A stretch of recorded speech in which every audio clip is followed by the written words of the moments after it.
to serve you this morning. And I want you to know that I am also going to be your employee. Listen carefully, because I'm going to serve you for those that are serious about getting ahead in their life. How many of you all, before I start any talk, and believe me, I'm going to be getting involved in a lot more detail. I'm limited on time today, but I'm going to be covering in the future with you communication skills, focus skills, maybe all sorts of personal development to build you up. All right, so you expect success. Success is something that you need to expect, you need to deserve, that you know that you got to have it. How many of you all know you're going to be an SVP? Raise your hand. Stand up! Stand up!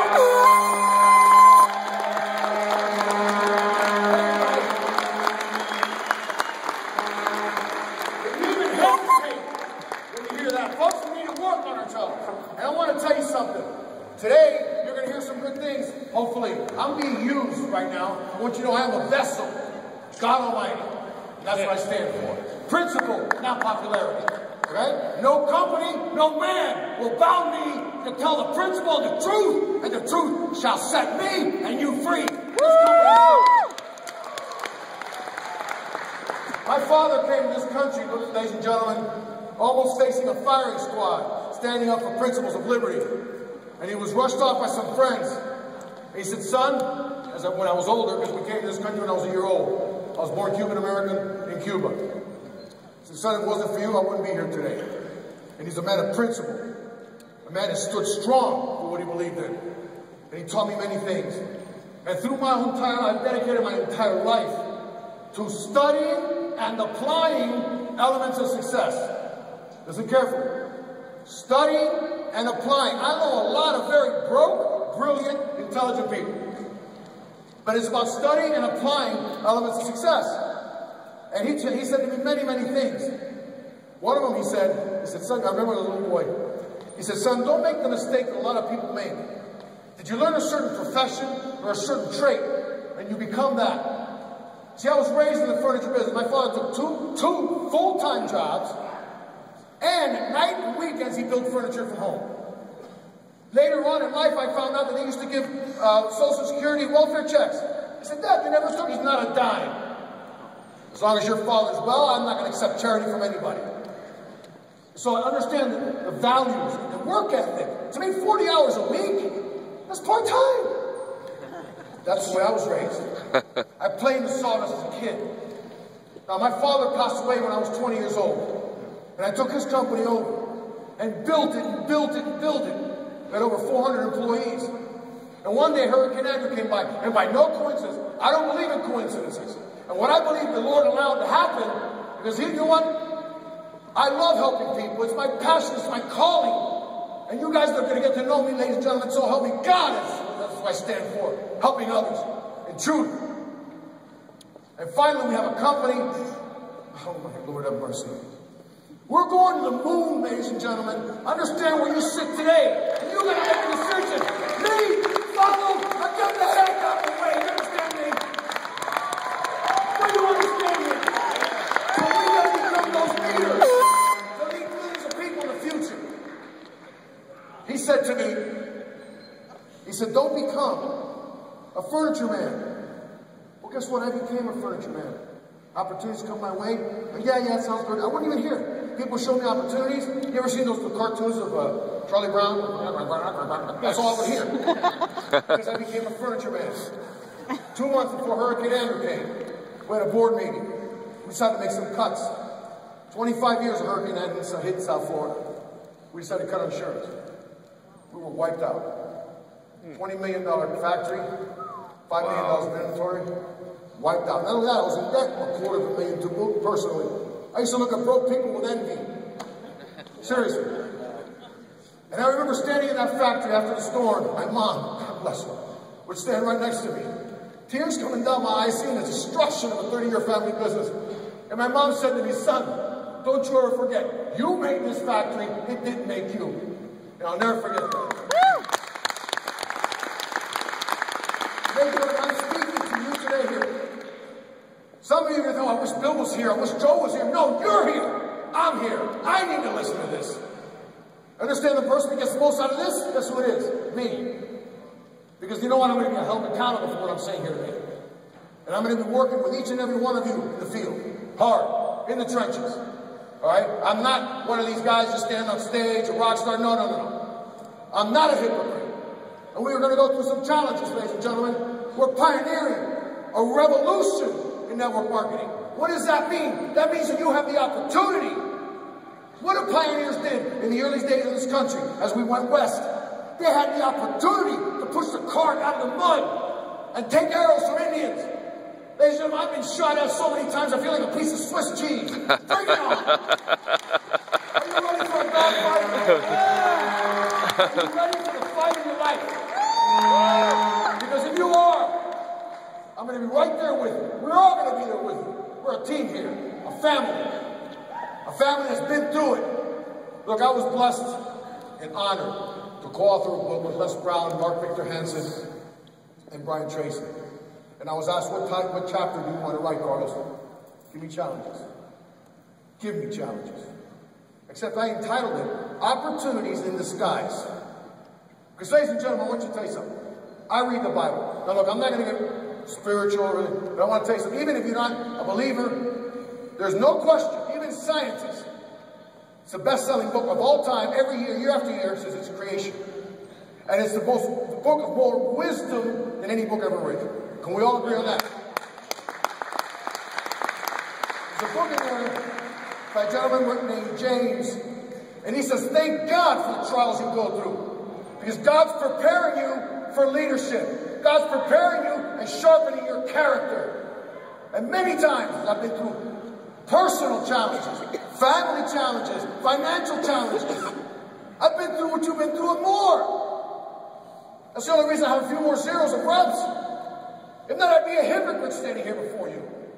And the day I stop doing this business in the field with you, will be the last day I stand up here. Understand that. Now, challenges, folks. Look, I want to share a story with you. Because I read a lot. What I read is personal development. Ladies and gentlemen, leaders take responsibility. When things happen, leaders immediately look and say, what did I do to create this? Don't point fingers. Leaders don't make excuses. Leaders make results. And take a challenge and turn it into an opportunity. Every single time. Look, there's a story I read, one of the magazines that I subscribed to many years was Psychology Today. Okay? I didn't subscribe to digital tech or this or that. Folks, we're in the people business. So what I wanted to know, what makes people tick? One of the articles that I read, I want to share this with you, is about the Empress butterfly. Now, the Empress butterfly, okay, one of the most beautiful, it is the most beautiful butterfly in the world.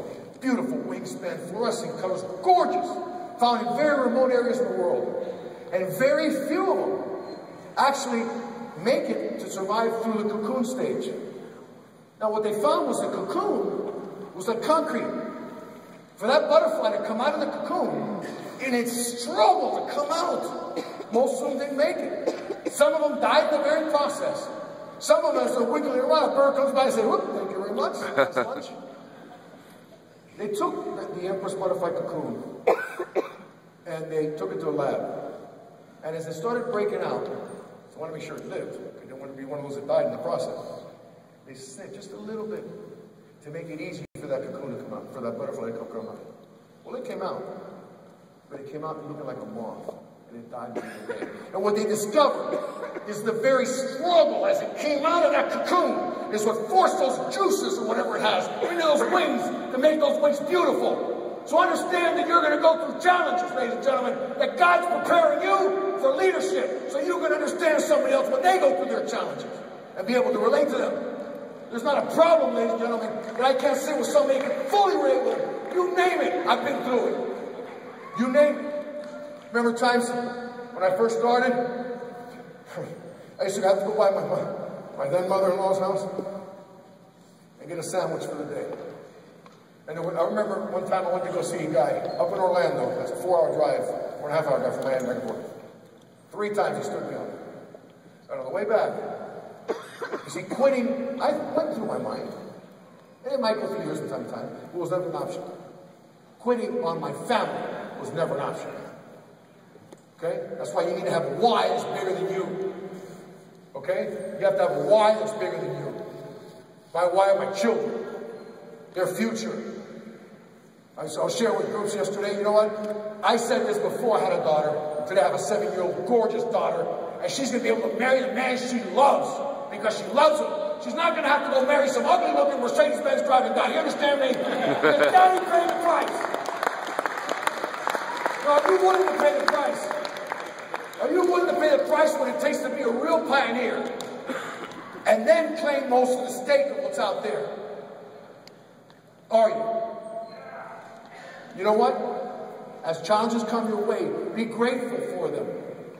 Be grateful for them as you go through them, ladies and gentlemen, because there's no question that when I lost everything in that hurricane, I said, God, there's got to be a reason for this. I was a good employer. Man, I really was. I used to get the guys together. Man, I was with them. I was a good boss. Why? Why me, Lord? You know what, ladies and gentlemen? Every time, sometimes God will do for you what you can't do for yourself. This is my belief. And where every time the doors close, and you walk in faith, like you said in the service this morning, and walk through, and know there's something better waiting for you, He'll open another door that's 10 times bigger than you ever dreamed. Yep.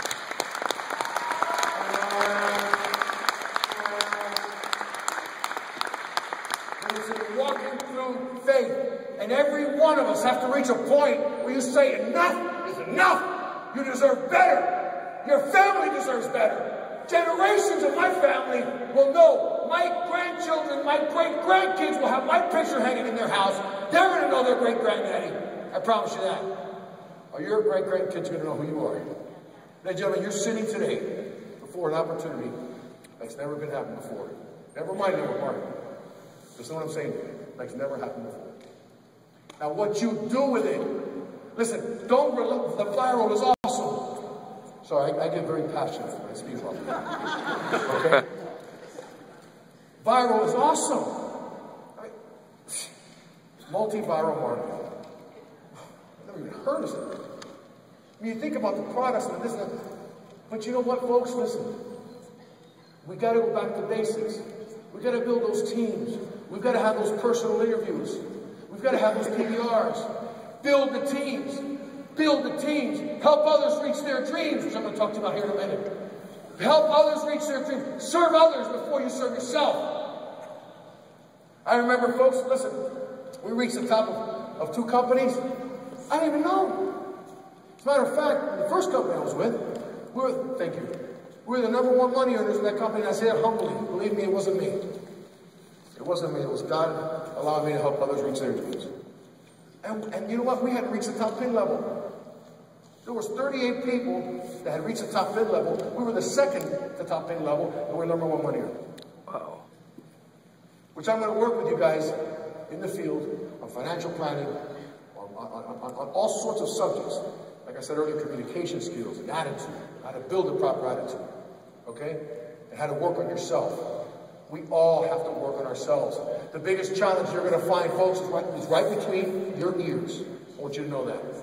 So we have to work on it every day. Words are powerful. Even the Bible starts. First there was the Word. God spoke. Words are powerful. What you say is powerful. And you know what? Thoughts are nothing more than self-talk all day long. Another article I read, guess how many thoughts a day go through a human mind? About 10,000 thoughts a day go through a human mind. Now watch this. What percentage of people do you think, what percentage of people, and also what percentage of their thoughts do you think are negative? What percentage of those thoughts do you think for most people are negative? 99. Over 90%. Oh, when is it going to be over? When is lunch starting? This and that, the other. Okay?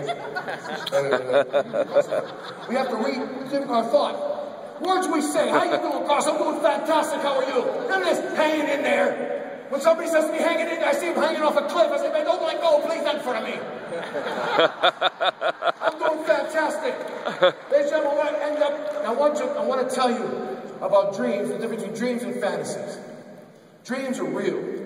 Dreams you have a plan towards. You have goals towards. Fantasies help hit the lotto. You see, when leaders, folks, develop plans, and then they work their plan. towards their dream. You may have short-term dreams and long-term dreams, but you're working towards them. Look, we need to get back to dreaming like a kid again. When we were kids, folks, guys, I'm going to speak to the guys, ladies, okay? Because I can't relate to the lady dreams. But guys, when we were kids, what did we dream when we were kids? Remember? Bottom of the ninth, World Series, bases loaded, 2 outs, 2 strikes. Bam! Hit the home run. Did you ever dream like that, guys? Oh, yeah. Or did you dream? The three-point shot. I'm sitting on the bench and I'm taking water to the pitcher. See, what happens is we grow up in life, folks, we hit certain obstacles, and people in our lives love us almost to broke. Can you imagine as a little kid? How many of y'all have children? How many of y'all know of children? How many of y'all ever been a child? How many of y'all want to raise your hand no matter what I ask? As a kid, imagine my son or your kid coming to you and saying, Daddy, I want to be President of the United States. Imagine saying, come on, son, get real, get a job here. Stop dreaming. That's child, I would consider that child abuse. I would arrest that person. Wouldn't you say, of course, son, wouldn't you? So what happened? We need to get back to dreaming like a kid again, ladies and gentlemen. Big dreams, much bigger than you ever dreamed possible. And they stretch it even more. Ladies and gentlemen, I'm going to end this by quoting one of the greatest leaders that this country has ever produced. And that I have a dream for you today. And that you can say, because of this great company and your perseverance and your withstanding challenges, I'm free at last, thank God!